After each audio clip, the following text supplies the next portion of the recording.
Bueno, en el primer ejercicio nos pide obtener el campo magnético de un hilo recto y uno en forma de un cuadrado, en donde la corriente va en dirección a las manecillas del reloj. Para esto, la situación nos lo pidió obligatorio que usáramos la fórmula de Biot-Savart, donde H es el campo magnético, que es igual a la corriente sobre 4pi por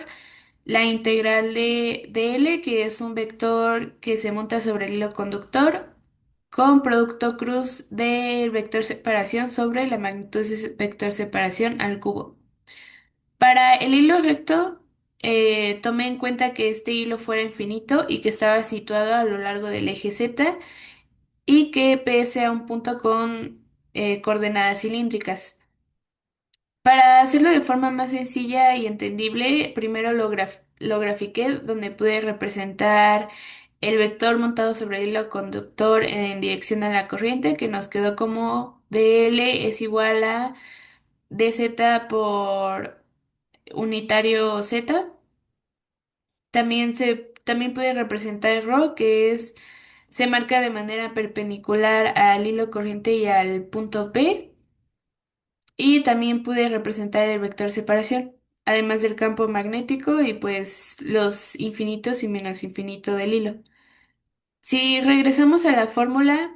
teniendo ya estos datos de L y del vector separación, pude hacer el producto punto para después poderlo sustituir en la fórmula original.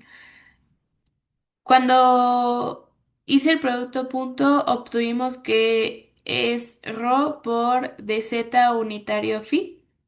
la cual lo sustituí donde va. Y después utilicé la sustitución trigonométrica para poder transformar la raíz cuadrada y hacer una función más sencilla. En este caso utilicé cot de alfa, que es igual al cateto adyacente sobre cateto opuesto, que es el mismo triángulo que se forma en la parte donde lo grafiqué.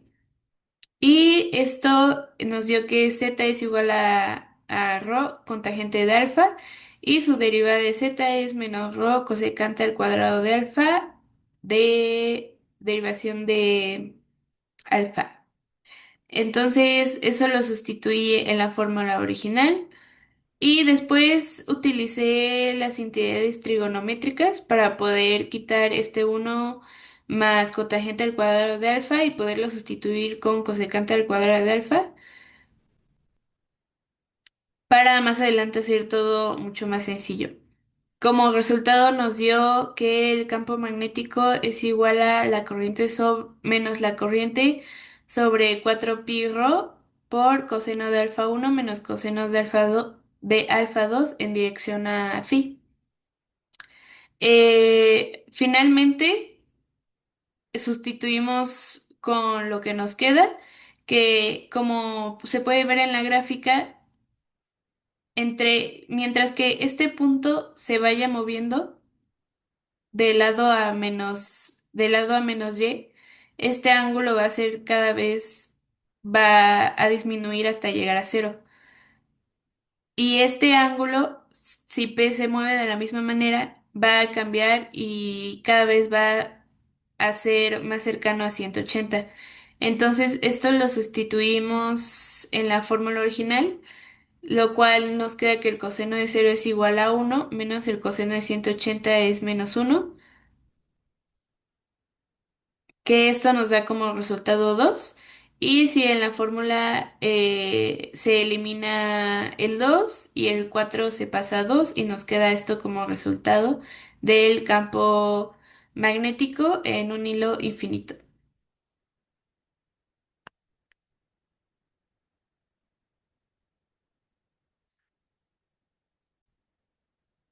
Lo siguiente fue sacar el campo magnético de el hilo en forma de cuadrado que se encuentra en el eje X y Y, en donde también utilicé la fórmula de Biot-Savart, pero esta vez lo parametricé cada lado donde el punto P fuera 0,0, z sub 0. Para resolver esto, primero tuve que separar el cuadrado en diferentes vértices, donde a cada punto le asigné una variable. Después, para cada fórmula de cada tramo, se iban a necesitar estas variables, las cuales las saqué de la fórmula ya obtenida y utilicé la ley de cosenos en el que un ejemplo es el triángulo de A a D a P, que utilizando la ley y haciendo toda la sustitución, nos quedan que esta es la fórmula para coseno alfa 2 y coseno alfa uno, donde A es el tamaño del alambre, B es la distancia de la base al hilo al punto de derivación y C es la distancia del fin del hilo al punto de prueba. Con ayuda de las gráficas pude identificar estos valores más fácil para poder irlos sustituyendo en las fórmulas que obtuvimos con la ley de cosenos y poder obtener la fórmula de cada tramo. Aquí se puede ver cómo graficaba y en base a la graficación pude sacar los valores de estas variables para poder sustituirlas para que finalmente pudiera hacer la suma vectorial, donde me quedaría el campo magnético total, que esta sería la fórmula. Con este resultado, pude analizar que el campo apunta alrededor de la esquina porque dos lados cercanos al punto generan un empuje más intenso. Esto se debe a que al aumentar z sub cero, todas las magnitudes decrecen hasta cero y al acercarse al lazo crecen fuertemente, que lo cual coincide con el comportamiento físico que la ley de Biot-Savart espera.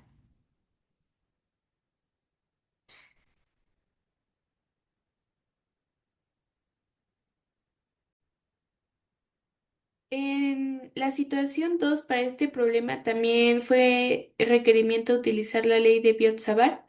para poder obtener la magnitud y dirección del campo magnético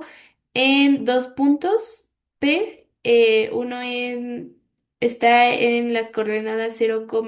y sub 0,0 y el otro en 0, menos y sub 0,0, teniendo en cuenta que la fórmula del hilo conductor está en forma de círculo con una corriente en sentido horario y que se encuentra en los ejes X y Z centrados en el origen. De igual manera, esta también la grafiqué para poder hacerme más sencillo identificar la dirección de la corriente, dónde se colocaban los puntos P, dónde estaba el vector separación y también dónde se localiza ρ. Para este fue importante utilizar la ley de arco, la cual es igual a R por el ángulo, que en nuestro caso, como se puede ver, sería el vector de L igual a ρ por la derivada de phi en dirección de phi. Y para convertir eso en un vector, tuve que multiplicarlo por el versor tangencial en el plano X y Z, donde ρ respecto a phi es igual a ρ de seno de phi, cero,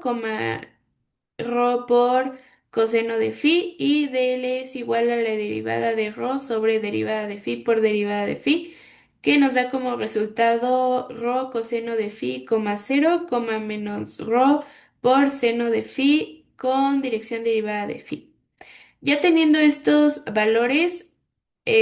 sabemos que el vector separación se obtiene con el vector separación es igual al vector del punto P menos el vector de ρ respecto a phi.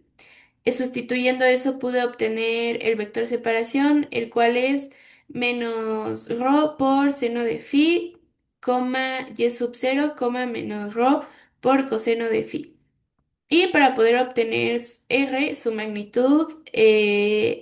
lo elevé al cuadrado y lo puse dentro de una raíz, donde obtuvimos R es igual a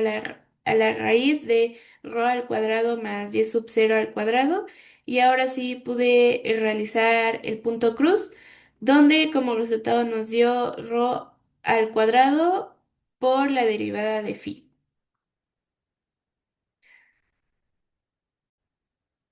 Teniendo ya estos valores a la mano, podemos regresar a la fórmula original donde planteamos los límites que al tener fórmula al tener forma de un círculo, los límites van de 0 a 2pi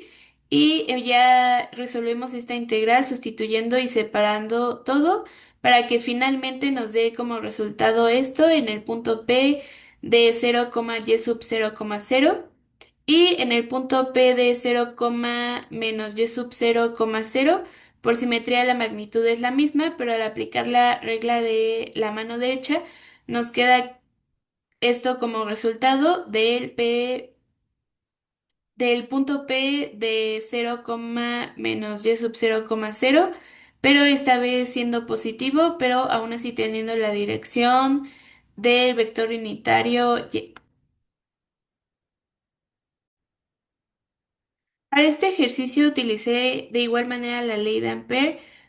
que también lo ameritaba la situación 3 para poder calcular el campo magnético generado por una lámina infinita de corriente en el plano YZ con una densidad de corriente K que está en amperes sobre metros, que fluye en la dirección menos el unitario de Z. Queremos hallar el campo magnético en el punto de observación P, que es igual a x sub 0,0,0. Y primero, por simetría, el campo magnético solo puede depender de x y las líneas del campo serán paralelas al eje de y, por lo que la corriente será en menos vector unitario de z. Entonces, el campo se escribiría como b de x es igual a b de x por el vector unitario de a. Y usando la ley de Ampère como una curva rectangular centrada en el eje x de altura a y de lados x igual a más y menos x sub 0, hacemos la integral de línea y solo los lados verticales aportan, quedándonos como la integral del vector b por el vector de L es igual a 2b por el x sub 0 por a. Para la corriente cerrada por la curva utilizamos la fórmula de corriente encerrada igual a K por la longitud en Y, que sería igual a K por A. Y aplicando la ley de Ampère nos queda que B es igual a mu por K sobre 2 y el campo al tener la misma magnitud a ambos lados de la lámina, pero esta cambia la dirección, quedándonos una negativa y otra positiva, pero las dos siempre apuntando en dirección al vector unitario y. Y este resultado se debe a que la simetría del sistema y a que el campo es uniforme lejos de los bordes de la lámina.